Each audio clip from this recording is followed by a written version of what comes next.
Good morning, students. Today we discuss our next topic, that is phenylketonuria. phenylketonuria. ठीक है, ये next disease है। मैंने आपको हीमोफीलिया के बारे में बता दिया था, सिकल सेल एनीमिया, थैलेसीमिया, ये सारी डिज़ीज़ जेनेटिक जो डिसऑर्डर थे उसके बारे में हमने डिस्कस कर लिया था। आज हम डिस्कस करेंगे नेक्स्ट जो हमारा लास्ट जेनेटिक डिसऑर्डर है वो है phenylketonuria। देखिए ये डिज़ीज़ होती क्या है। देखिए ये एक ऐसी डिज़ीज़ होती है जो कि एक एंजाइम की कमी से होती है और उस एंजाइम का नाम होता है फिनाइल एलेनिन हाइड्रोलेज। ठीक है, हाइड्रोक्सीलेज। ये एक ऐसा एंजाइम होता है जो कि हमारे अंदर बनने वाले फिनाइल एलेनिन कंपाउंड को ये कन्वर्ट कर देता है टायरोसिन में। ठीक है, टायरोसिन में ये कन्वर्ट कर देगा। अगर इस एंजाइम की कमी हो जाती है, फिनाइल एलेनिन हाइड्रोक्सिलेज की कमी हो जाती है, तो हमारी बॉडी में जो टायरोसिन में चेंज हो रहा है, ठीक है, जो फिनाइल एलेनिन टायरोसिन में चेंज हो रहा है वो क्या हो जाता है, एक्यूमुलेट हो जाता है और एक्यूमुलेट होने के बाद ये डिज़ीज़ कॉज करता है। अब देखिए क्योंकि ये जेनेटिक डिज़ीज़ है तो किस जीन के डिफेक्शन से होता है। देखिए मैंने आपको सिकल सेल एनीमिया में बताया था, उसमें क्रोमोसोम नंबर 11 में डिफेक्ट आ जाता है, जो जीन्स होते हैं उस पर डिफेक्ट आ जाता है। अब ये जो होता है ये क्रोमोसोम नंबर 12 पे, ठीक है, सब्सटीट्यूशन आ जाता है। ठीक है, जीन जो होता है उस पर सब्सटीट्यूशन आ जाता है, किस क्रोमोसोम पे, 12 क्रोमोसोम पे। ठीक है, तो इसका पूरा डिटेल हम डिस्कस करेंगे, तो ध्यान से देखिएगा। सबसे पहले बात करेंगे कि इसकी डिस्कवरी किसने की। सबसे पहले इसको स्टडी किया था फॉलिंग नाम के साइंटिस्ट ने। ठीक है, तो इट डिस्कवर्ड बाय फॉलिंग। ठीक है, फॉलिंग नाम के साइंटिस्ट थे, उन्होंने डिस्कवर किया था इन 1934। ठीक है, तो ये एक ऐसी डिज़ीज़ होती है जो कि एंजाइम की कमी से होगी और इसमें क्या होता है, इसमें जो क्रोमोसोम नंबर 12 होता है, ठीक है, मैंने बताया जो क्रोमोसोम नंबर 12 होता है उसमें उसके जीन में सब्सटीट्यूशन आ जाता है। तो लिख सकते हैं substitution in gene on chromosome number 12। ठीक है, ये याद रखिएगा क्योंकि सिकल सेल एनीमिया में मैंने बताया था 11 के बाद 12th क्रोमोसोम, और 12th क्रोमोसोम में डिफेक्शन जो होगा वो कौन सी डिजीज़ कॉज करेगा, phenylketonuria। क्लियर, इसमें सब्सटीट्यूशन आ जाता है, मतलब कि एक जो जीन होता है वो किसी भी दूसरे बेस पेयर से रिप्लेस हो जाता है, इसलिए इस एंजाइम की कमी हो जाती है। अब देखिए ये होता क्या है। देखिए इसमें ये क्या होता है, एक ऑटोसोमल मेटाबॉलिक रेसेसिव डिसऑर्डर होता है। ठीक है, तो हम लिख सकते हैं it is a autosomal metabolic recessive disorder. ठीक है, रेसेसिव डिसऑर्डर ऑटोसोमल है। ठीक है, मेटाबॉलिक रेसेसिव, मेटाबॉलिक इसलिए यहाँ पे ऐड किया गया है क्योंकि इसमें मेटाबॉलिज्म नहीं हो पाता है। ठीक है, मेटाबॉलिज्म ख़राब हो जाता है जिसकी वजह से ये डिजीज़ कॉज होती है और इसको क्या कहेंगे, ऑटोसोमल मेटाबॉलिक रेसेसिव डिसऑर्डर कहते हैं। क्लियर। अब देखिए ये किस एंजाइम की कमी से होता है, फिनाइल एलेनिन हाइड्रोक्सिलेज। तो लिख सकते हैं यहाँ पे पर्सन लैक अ एंजाइम, कौन सा एंजाइम, फिनाइल एलेनिन। ठीक है, ये एक तरह का अमाइनो एसिड है, हाइड्रोक्सिलेज। ठीक है, इस एंजाइम की क्या हो जाती है, कमी हो जाती है बॉडी में। अब देखिए जितने भी एज वर्ड हैं, ठीक है, हाइड्रोक्सिलेज, एज है ना यहाँ पे, एज है, जितने भी एज है, मिथाइलेज है, ये सारे क्या होते हैं, एंजाइम होते हैं। ठीक है, तो ध्यान रखिएगा जितना भी लास्ट में आप पढ़ोगे कोई भी टर्म, उसमें अगर एज आ जाता है तो इसका मतलब क्या है, वो एक एंजाइम है, जैसे कि अमाइलेज है ना। तो देखिए अब इसका हम स्ट्रक्चर बना रहे हैं, फिनाइल एलानिन। ठीक है, ये कन्वर्ट होता है किस में, टायरोसिन में। ठीक है, फिनाइल एलानिन नाम का कंपाउंड जो कि हमारे बॉडी में होता है, ये कन्वर्ट होता है टायरोसिन में, ठीक है। किस एंजाइम की हेल्प से होगा? फिनाइल, यहाँ पे लिख रहे हैं, ध्यान दीजिएगा, फिनाइल एलानीन हाइड्रोक्सीलेज,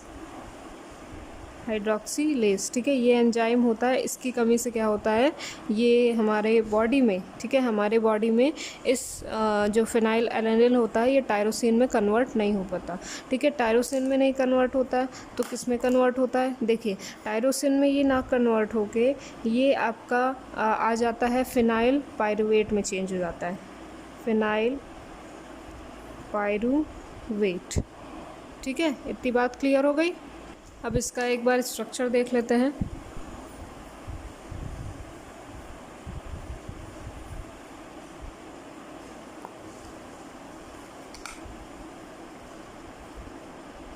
आप लोग चाहे तो बुक से भी देख सकते हैं।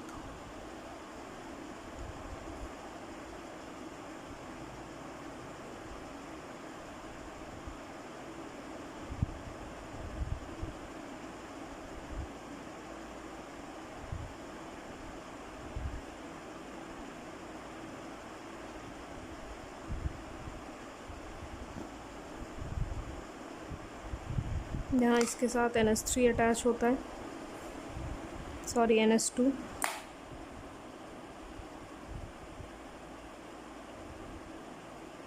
ये यहाँ पे OH और ये O, ठीक है। ये फिनाइल एलानिन, ठीक है। ये कंपाउंड किस में चेंज होता है? देखिए, टायरोसिन, ठीक है, मैंने अभी बताया टायरोसिन में चेंज होता है। बट यहाँ पे देखिए, क्योंकि फिनाइल एलानिन हाइड्रोक्सिलेज की कमी हो जाती है, इस एंजाइम की कमी हो जाती है, तो ये फिनाइल पायरुवेट में, या फिर इसको फिनाइल पायरुविक एसिड भी कह सकते हैं, फिनाइल पायरुविक एसिड में ये चेंज हो जाता है, ठीक है। अब यहाँ पे हम बना रहे हैं फिनाइल पायरुविक एसिड का डायग्राम, ठीक है, स्ट्रक्चर। आप टायरोसिन का स्ट्रक्चर बुक से भी देख सकते हैं।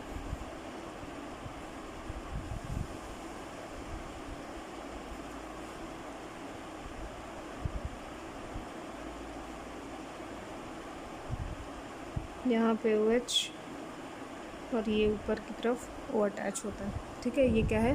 फिनाइल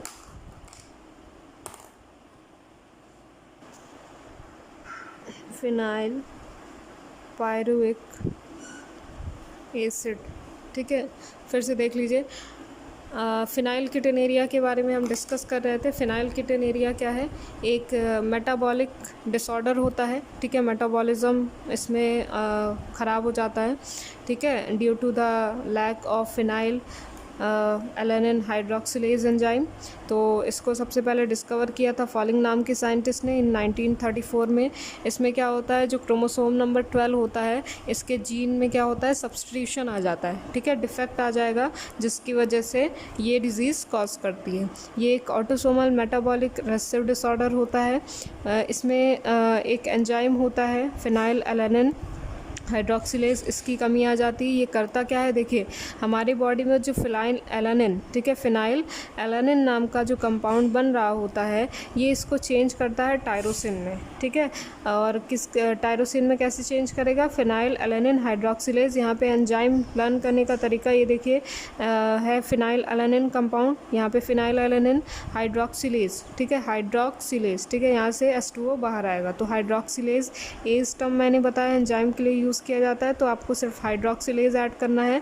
तो phenyl alanine hydroxylase phenyl alanine को टायरोसिन में चेंज करता है। अगर इस एंजाइम की कमी आ जाती है due to the substitution of 12th chromosome, ठीक है, तो इसमें क्या होता है, ये फिनाइल एलानिन चेंज हो जाता है फिनाइल पायरुविक एसिड में, ठीक है, फिनाइल पायरुविक एसिड में, जो कि एक बहुत ही हार्मफुल कंपाउंड होता है, और ये एक्यूमुलेट हो जाता है बॉडी में, ठीक है। बॉडी में मींस जैसे कि हेड पोर्शन होता है, वहाँ पे ज़्यादा ये एक्यूमुलेट हो जाएगा, और मेंटल रिटार्डनेस जैसी डिज़ीज़ क्या कर देता है, कॉज करता है, मतलब कि मेंटल रिटार्डनेस भी हो जाता है, ठीक है, इसके एक्यूमुलेशन से। तो यहाँ पे हम नेक्स्ट पॉइंट लिख सकते हैं, एक्यूमुलेशन ऑफ, देखिए ध्यान से, और इसी से आप लोग अपनी नोट्स भी प्रिपेयर करोगे। रिजल्ट इन मेंटल रिटार्डेशन, ठीक है। मेंटल रिटार्डेशन क्या करता है, कॉज कर देता है।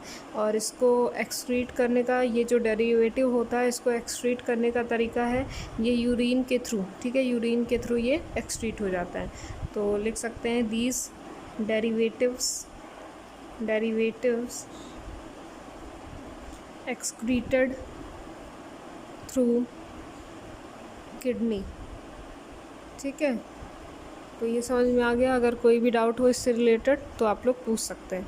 अब देखिए इसका जो आपका इनहेरिटेंस है, मतलब कि इनहेरिटेड कैसे होता है, ये इसके बारे में थोड़ा सा डिस्कस कर लेते हैं। तो देखिए इसमें क्या होता है, जो कैरियर फीमेल होगा, ठीक है, कैरियर फीमेल होती है या फिर कैरियर मेल होता है, इससे क्या होगा, ये डिज़ीज़ पास आउट होगी नेक्स्ट जनरेशन में। अगर मान लीजिए कोई भी इसका अगर पेडिग्री एनालिसिस बनाए, पेडिग्री चार्ट बनाए, तो एक क्या है, कैरियर मेल है, ठीक है, कैरियर मेल है, ये मेट कर रहा है कैरियर फीमेल के साथ, ठीक है, ये फीमेल है जो कि कैरियर है। तो इससे होने वाली जो ऑफस्प्रिंग है, कितनी ऑफस्प्रिंग होगी, 4 ऑफस्प्रिंग, ठीक है। आप 3 भी दिखा सकते हैं। तो इसका देखिए मैंने बताया था जो ऑटोसोमल रिसेसिव होता है, अगर यहाँ पे देखिए मेल और फीमेल दोनों है, ठीक है, मेल और फीमेल क्या है, दोनों ही डिज़ीज़ कॉज है, दोनों को क्या है, डिज़ीज़ कॉज है। तो यहाँ से भी एक एक्स आएगा, यहाँ से भी एक एक्स आएगा, यहाँ से भी एक एक्स आएगा। तो आपका जो एक पर्सन होगा, एक इंडिविजुअल होगा, वो पूरी तरह से क्या होगा, अफेक्टेड होगा। तो यहाँ पे देखिए आप दिखाओगे ये फीमेल, मेल फीमेल और मेल, ठीक है। आप दिखा सकते हैं इसको, एक क्या होगा, अफेक्टेड आएगा पूरी तरह से, दूसरा कैरियर है, तीसरा भी कैरियर है, ठीक है। रफ में इसको आप कर सकते हो। और जो फोर्थ है वो आपका, क्योंकि हाफ जो है अनशेडेड पार्ट है, तो ये क्या हो जाएगा, पूरी तरह से नॉर्मल होगा। तो ये क्या हो जाएगा आपका नॉर्मल, ठीक है। तो इस तरह से ये क्या होगा, first generation to second generation में इनहेरिटेड होगा। अगर इससे रिलेटेड कोई भी डाउट हो तो आप लोग कमेंट बॉक्स में पूछ सकते हैं। क्लियर। अब नेक्स्ट आते हैं हम लोग नेक्स्ट डिज़ीज़ में, जो कि है क्रोमोसोमल डिसऑर्डर। ये आपका जेनेटिक डिसऑर्डर यहीं पे ख़त्म होता है। अब नेक्स्ट आइए क्रोमोसोमल डिसऑर्डर।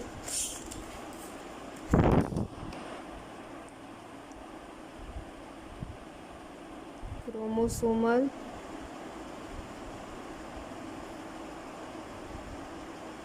डिसऑर्डर दिख रहा है, ठीक।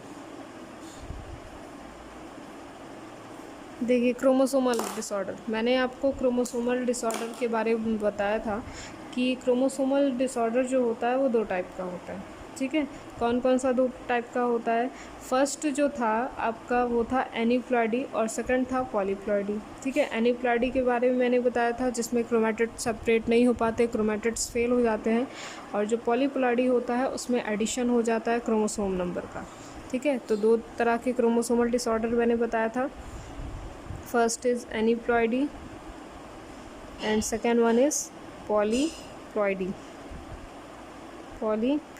ठीक है। एनीप्लॉइडी क्या होता है, जब क्रोमैटिड्स जो होते हैं, ठीक है, ये मान लीजिए क्या है, क्रोमोसोम है, ठीक है, क्रोमोसोम है। क्रोमोसोम एक डिप्लॉयड क्रोमोसोम है और ये सेंट्रोमियर से क्या होता है, अटैच होता है, ठीक है, सेंट्रोमियर से अटैच होता है। ये पहला क्रोमैटिड है, ये दूसरा क्रोमैटिड है। जब क्या होता है, गैमीट का फॉर्मेशन होना होता है, तब ये जो क्रोमोसोम्स होते हैं, मीन्स जो क्रोमैटिड्स होते हैं, इनको सेपरेट होना होता है। बट यहाँ पे ये क्रोमैटिड सेपरेट नहीं हो पाते हैं सेल डिवीज़न के टाइम, ठीक है, सेल डिवीज़न के टाइम नहीं सेपरेट हो पाते, जिसकी वजह से या तो लॉस होता है या तो गेन होता है। और इस तरह के जो क्रोमोसोमल डिसऑर्डर होते हैं, इस तरह का जो क्रोमोसोमल एब्रिविएशन होता है, इसको कहा जाता है एनीप्लॉइडी। और इसमें आपका आता है डाउन सिंड्रोम, ठीक है, इसका एग्जांपल हो जाएगा डाउन सिंड्रोम। और सेकंड है टर्नर सिंड्रोम, ठीक है, क्लियर हो रहा है। अब देखिए पॉलीप्लॉइडी क्या है, पॉलीप्लॉइडी का भी मैंने बताया था। इसमें क्या होता है, जो आपका सेल डिवीज़न होता है, ठीक है, सेल डिवीज़न के टाइम जो होल सेट होता है क्रोमोसोम का वो इंक्रीज़ हो जाता है, जिसकी वजह से क्रोमोसोम नंबर क्या हो जाते हैं, ऐड हो जाते हैं, और इसको क्या कहेंगे, पॉलीप्लॉइडी कहेंगे। मतलब जो सेट होता है क्रोमोसोम का, ठीक है, 2 सेट होते हैं, ठीक है, मतलब कि एक सेट में 2 क्रोमोसोम होते हैं तो पूरा का पूरा सेट ही चेंज हो जाता है। जैसे मान लीजिए ये क्या है, एक सेट है, पूरा एक सेट है, ठीक है, ये पहला क्रोमोसोम है, ये दूसरा क्रोमोसोम है, तो इसमें आके एक और क्रोमोसोम क्या हो जाता है, यहाँ पे देख लीजिए, नहीं दिख रहा है आप लोग को शायद, ठीक। तो देखिए मैंने बताया कि यहाँ पे एक सेट है क्रोमोसोम का, जिसमें क्या है, पहला क्रोमोसोम है और ये क्या है, दूसरा क्रोमोसोम है। अब ये क्रोमोसोम क्या हो जाता है, एक और क्रोमोसोम आके ऐड हो जाता है, तो पूरी की पूरी अरेंजमेंट चेंज हो जाती है। सेट में कितने, एक सेट में 2 थे, बट एक के एडिशन से कितना हो गया, 3 हो गया, तो इसको क्या कहा जाता है, पॉलीप्लॉइडी कहेंगे। क्लियर। अब देखिए यहाँ पे ध्यान दीजिएगा, जब कुछ टर्म है यहाँ पे, जब मान लीजिए हमारे बॉडी में, ठीक है, हमारी बॉडी में, इसका एग्जांपल मैंने नहीं बताया, देखिए इसका एग्जांपल होगा क्लाइनफेल्टर सिंड्रोम, ठीक है, क्लाइनफेल्टर सिंड्रोम, ठीक है, सिंड्रोम। अब देखिए यहाँ पे जब नॉर्मल, ठीक है, नॉर्मल जो क्रोमोसोम नंबर होता है, ठीक है, नॉर्मल जो ह्यूमन बीइंग के अंदर क्रोमोसोम होता है वो 2n होता है। 2n का मतलब डिप्लॉयड होगा, है ना, डिप्लॉयड होगा। बट इसमें आके अगर एक ऐड हो जाता है, ठीक है, +1, ठीक है, +1, जैसे कि मैंने यहाँ पे ऐड कर दिया, ठीक है, यहाँ पे क्या था, 2n ही कंडीशन थी, 2n ही था, बट मैंने एक ऐड कर दिया तो इसमें कितना हो गया, 3n हो गया, ठीक है, 3n हो जाएगा, यही तो होगा ना, ठीक है, 3n होगा। तो यहाँ पे देखिए पूरी की पूरी अरेंजमेंट चेंज हो जाती है, तब इस कंडीशन को कहा जाएगा ट्राइसोमी। इसको क्या कहेंगे, ट्राइसोमी। ध्यान दीजिएगा यहाँ पे, जब एक क्रोमोसोम ऐड हो जाता है तो इसको कहा जाता है ट्राइसोमी, ठीक। और अगर 2n माइनस हमने 1 कर दिया, अगर एक क्रोमोसोम क्या हो जाता है, माइनस हो जाता है, तब इसको कहा जाएगा मोनोसोमी, ठीक है। अगर एक आप माइनस कर दोगे तो यहाँ पे कितना बचता है, n ही तो बचेगा, n ही बचेगा ना। तो एक के लिए हम लोग कितना यूज़ करेंगे, एक के लिए हम लोग कौन सा टर्म यूज़ करते हैं, मोनो यूज़ करते हैं, तो यहाँ पे हो जाएगा मोनोसोमी, ठीक है, ये समझ में आ रहा है। इसी तरह से जब अगर मान लीजिए यहाँ से 2n-1 हुआ, एक ही क्रोमोसोम, अगर 2n-2 हो जाता है, 2n-2 हो जाता है, तब तो कोई क्रोमोसोम बचा ही नहीं ना, ठीक है, 0 क्रोमोसोम बचता है, तो 0 के लिए हम लोग यूज़ करते हैं नल, है ना, नल, तो इसका नेम हो जाएगा नल्लीसोमी। क्लियर, इतना क्लियर हो गया। अब फर्स्ट जो डिज़ीज़ है आपका, क्रोमोसोमल डिसऑर्डर है, जिसके बारे में हम डिस्कस करेंगे, वो क्या है, डाउन सिंड्रोम। तो देखिए जो डाउन सिंड्रोम है, ठीक है, डाउन सिंड्रोम सबसे पहले इसको डिस्कवर किया था, इसकी स्टडी की थी एक साइंटिस्ट ने, जिसका नाम था लैंगडॉन डाउन, लैंगडॉन डाउन। तो देखिए यहाँ पे फर्स्ट जो डिसऑर्डर है वो क्या है, डाउन, ठीक, डाउन सिंड्रोम,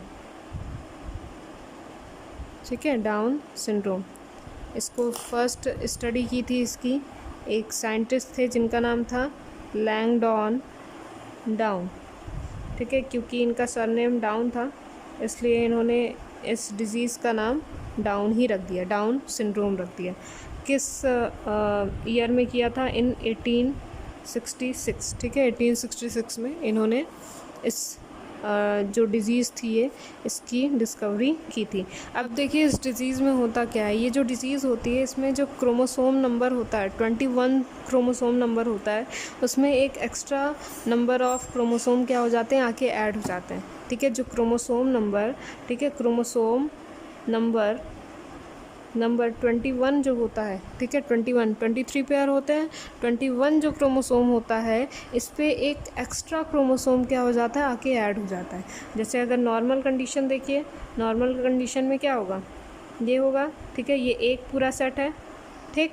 अगर मान लीजिए ये क्या है, वैसे ही हमने बनाया 1 से लेके पूरा 21 तक, और ये क्या है, 21 नंबर वाला क्रोमोसोम है, ठीक है, ये 21 नंबर वाला क्रोमोसोम है, ठीक है, 21 नंबर वाला क्रोमोसोम है। तो इसमें देखिए एक मैंने ऐड कर दिया, एक क्रोमोसोम ऐड कर दिया, ठीक है। एक जब क्रोमोसोम हम ऐड कर देते हैं इसमें, तो क्या होता है, इसका पूरा अरेंजमेंट चेंज हो जाता है, और इस तरह की जो डिज़ीज़ होती है तब एक डिज़ीज़ कॉज होती है जिसको क्या कहा जाता है, डाउन सिंड्रोम। ठीक है, तो यहाँ पे लिख सकते हैं caused due to presence of an additional copy of chromosome number 21। ठीक है, अगर एक एक्स्ट्रा कॉपी ऐड हो जाती है, 2n+1 हो जाता है, तो इसको क्या कहेंगे, देखिए इसको क्या कहेंगे, ट्राइसोमी। मैंने बताया था ट्राइसोमी, तो इसको क्या कहेंगे, ट्राइसोमी। क्लियर हो गई ये बात। अब देखिए, जब ये डिसऑर्डर होता है तो इसमें कौन कौन से सिम्टम्स होते हैं। ठीक है, एक इंडिविजुअल जो होता है वो कैसा दिखेगा, देखिए यहाँ पे लिख रहे हैं। इसमें क्या होता है, जो हेड होता है वो स्मॉल हो जाता है। ठीक है, स्मॉल राउंड हेड। ठीक है, फरो टंग्ड होते हैं। ठीक है, टंग जो होगा, फरो टंग। ठीक है, और हमेशा देखोगे आप कि ऐसा जो बच्चा होता है उसका माउथ ओपन ही रहता है। ठीक है, तो लिख सकते हैं पार्शियली ओपनड माउथ। ठीक है, माउथ, और जो पाल्म होगा, ठीक है, वो बहुत ही ज़्यादा ब्रॉड होता है, और सबसे ज़्यादा जो कॉज करता है इसमें सिम्टम्स आपको दिखेंगे, वो आपका मेंटली क्या हो जाता है, रिटार्ड हो जाता है, मतलब कि मेंटल डेवलपमेंट उसकी नहीं हो पाती है। ठीक है, तो मेंटल डेवलप क्या हो जाता है, रिटार्ड हो जाता है, मेंटल रिटार्डनेस आ जाता है। क्लियर हो गई ये बात। अब देखिए नेक्स्ट, इसके बाद जो सिंड्रोम है हम डिस्कस करेंगे, टर्नर सिंड्रोम। टर्नर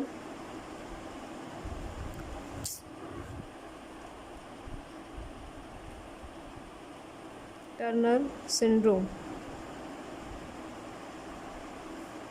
ठीक है, टर्नर सिंड्रोम, अब देखिए क्या होता है। ये भी टर्नर सिंड्रोम भी एक ऐसा डिज़ीज़ होता है जिसमें एक ऐसा डिसऑर्डर होता है जिसमें क्रोमोसोम के अरेंजमेंट में क्या हो जाता है, चेंज हो जाता है। होता क्या है इसमें, देखिए ये जो टर्नर सिंड्रोम होता है इसमें एक्स क्रोमोसोम क्या होता है, एक एक्स क्रोमोसोम क्या होता है, एब्सेंट होता है। ठीक है, ये एक्स क्रोमोसोम क्या होता है, इसमें एब्सेंट हो जाता है।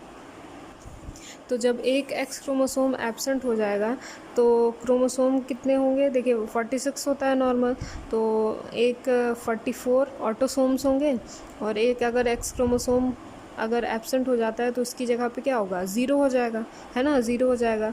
तो उनकी जो ये इंडिविजुअल्स होते हैं जो टर्नर सिंड्रोम जिसे होता है, इसमें इनका अरेंजमेंट 44 + X 0 होता है। ठीक है, और ऐसी जो फीमेल्स होती हैं, क्योंकि ये फीमेल्स में भी होता है, तो ऐसी जो फीमेल्स होती हैं वो स्टेराइल होती हैं। ठीक है, स्टेराइल फीमेल होंगी, और इनका जो सेकेंडरी सेक्सुअल कैरेक्टर होता है उसमें कमी आ जाती है, मतलब वो डेवलप नहीं हो पाता। तो लिख सकते हैं हम lack of secondary sexual character. ठीक है, कैरेक्टर क्या होता है इसमें एब्सेंस हो जाती है, किसकी एब्सेंस होती है, एक्स क्रोमोसोम की। और यहाँ पे बता दें कि इसका जो डिस्कवरी इसकी की थी, ठीक है, डिस्कवरी इसकी की थी, स्टडी जिसने की थी, हेनरी नाम के साइंटिस्ट थे। ठीक है, हेनरी टर्नर नाम के साइंटिस्ट थे इन 1938 में। ठीक है, 38 में इन्होंने इसकी डिस्कवरी की थी, इसकी स्टडी की थी। ठीक है, अब देखिए नेक्स्ट जो सिंड्रोम है वो है क्लाइनफिल्टर सिंड्रोम। तो वो यहाँ पे लिख रहे हैं हम, एक सेकंड, आप लोग को दिख रहा होगा।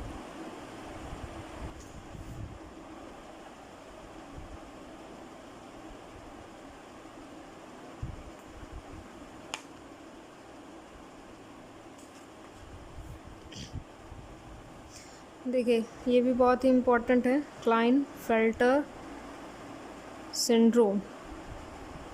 ठीक है, अब इसमें क्या होता है, देखिए जो मेल्स होते हैं, ठीक है, ये डिज़ीज़ जो होती है वो जनरली मेल्स में देखी गई है, और सबसे पहले इसकी डिस्कवरी की थी एक साइंटिस्ट थे जिनका नाम था लाइनफिल्टर। ठीक है, हैरी लाइनफिल्टर। ठीक है, हैरी लाइनफिल्टर, हेनरी इसमें थे टर्नर में। तो first studied by Harry Klinefelter, ठीक है, इसलिए इनका इस डिज़ीज़ का नाम ही लाइन फेल्टर रख दिया इन 1940, ठीक है, 1940 में इसकी डिस्कवरी की थी। अब देखिए इसमें होता क्या है, जो मेल्स होते हैं, मेल्स में एक एक्स्ट्रा एक्स क्रोमोसोम आ जाता है। मेल में जो क्रोमोसोम नंबर होते हैं वो क्या होते हैं, जो सेक्स क्रोमोसोम होते हैं जो 44 होते हैं वो ऑटोसोम्स होते हैं, और जो 45 और 46 होता है वो सेक्स क्रोमोसोम होता है, जिसमें 45 एक्स होता है और 46 जो होता है वो आपका वाई होगा, ठीक है, मेल्स की बात कर रहे हैं। तो इसमें क्या हो जाता है, एक extra number of x chromosome add हो जाता है मेल्स में, ठीक है। तो अब क्या हो जाएगा, XXY हो जाएगा, ठीक है। तो XXY हो जाएगा जब एक एक्स्ट्रा एक्स क्रोमोसोम मेल्स में ऐड हो जाता है, तब इस डिज़ीज़ को, इस डिसऑर्डर को कहते हैं लाइन फिल्टर सिंड्रोम, ठीक है। क्या कहेंगे, लाइन फिल्टर सिंड्रोम। अब देखिए होता क्या है इसमें, जब गैमीट फॉर्मेशन हो रहा होता है, ठीक है, गैमीट फॉर्मेशन हो रहा होता है, दो कंडीशन होती है। तो ये जो XY होता है इसको सेपरेट होना होता है, बट ये सेपरेट नहीं हो पाता, ठीक है, इसका सेपरेशन नहीं हो पाता। तो XY ही गैमीट क्या होता है, फॉर्म होता है, और मेल में, ठीक है, मेल की बात कर रहे हैं, और अगर फीमेल की बात करें तो फीमेल से क्या आएगा, X ही आएगा। तो अब यहाँ पे ये दोनों जब फ्यूज़ करेंगे तो XXY बन जाएगा, है ना, XXY बन जाएगा।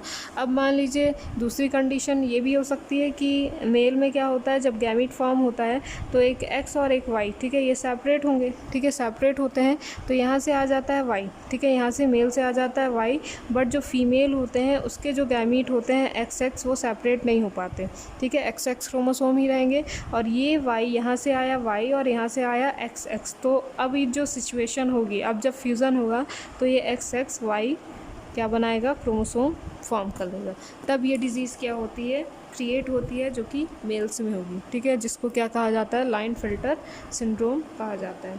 क्लियर हो गई ये बात। अब यहाँ पे देखिएगा ये जब मियोसिस होती है, ठीक है, मियोसिस होती है तब ये सेपरेट होते हैं, और मियोसिस के टाइम में कुछ ऐसी कंडीशन हो जाती है जिससे ये सेपरेट नहीं हो पाते, और XXY दोनों कंडीशन में ये फ्यूज़ हो जाता है, ठीक है। अब इसमें क्या सिम्टम आता है, ये कैसा दिखता है, देखिए इसमें क्या होता है, ओवरऑल मैस्कुलाइन डेवलपमेंट ही होगा, ठीक है, ओवरऑल मैस्कुलाइन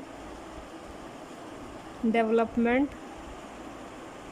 ठीक है, और क्योंकि ये मेल है तो मैस्कुलाइन डेवलपमेंट ही होगा, और जो फीमेल्स होती हैं, क्योंकि एक एक्स्ट्रा एक्स क्रोमोसोम भी आ जाता है, तो इसमें फीमेल के कैरेक्टर होते हैं वो भी देखने को मिलते हैं, जैसे कि मान लीजिए ब्रेस्ट है, ठीक है, ब्रेस्ट ग्रोथ होता है इनमें, ठीक है, ऐसे जो इंडिविजुअल होते हैं, ब्रेस्ट ग्रोथ के साथ साथ जो हेयर होते हैं फेस पे वो कम हो जाते हैं, ठीक है, लेस फेशियल ग्रोथ लिख सकते हैं, ठीक है, और जो हिप्स होते हैं वो क्या हो जाते हैं, बहुत ज़्यादा ब्रॉड हो जाते हैं, तो ब्रॉडर हिप्स, ठीक है, लिख सकते हैं ब्रॉडर हिप्स, ठीक है, और जो एनर्जी का लेवल होता है कंपेयर टू मेल, ठीक है, मेल में बहुत ज़्यादा एनर्जी होती है, फीमेल से ज़्यादा होती है, बट ऐसी कंडीशन में क्या होता है, जिनको लाइन फिल्टर सिंड्रोम हुआ होता है, तो इसमें एनर्जी का लेवल क्या हो जाता है, कम हो जाता है, ठीक है।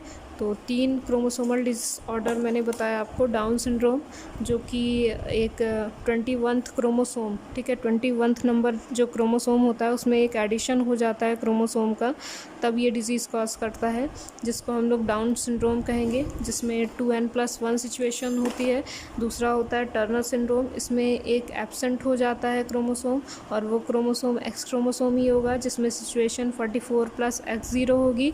और जो लाइन फिल्टर सिंड्रोम होता है, इसमें एक एक्स्ट्रा क्रोमोसोम नंबर ऐड हो जाता है, एक एक्स्ट्रा एक्स क्रोमोसोम क्या हो जाएगा, ऐड हो जाएगा मेल्स में, और सिचुएशन XXY होती है।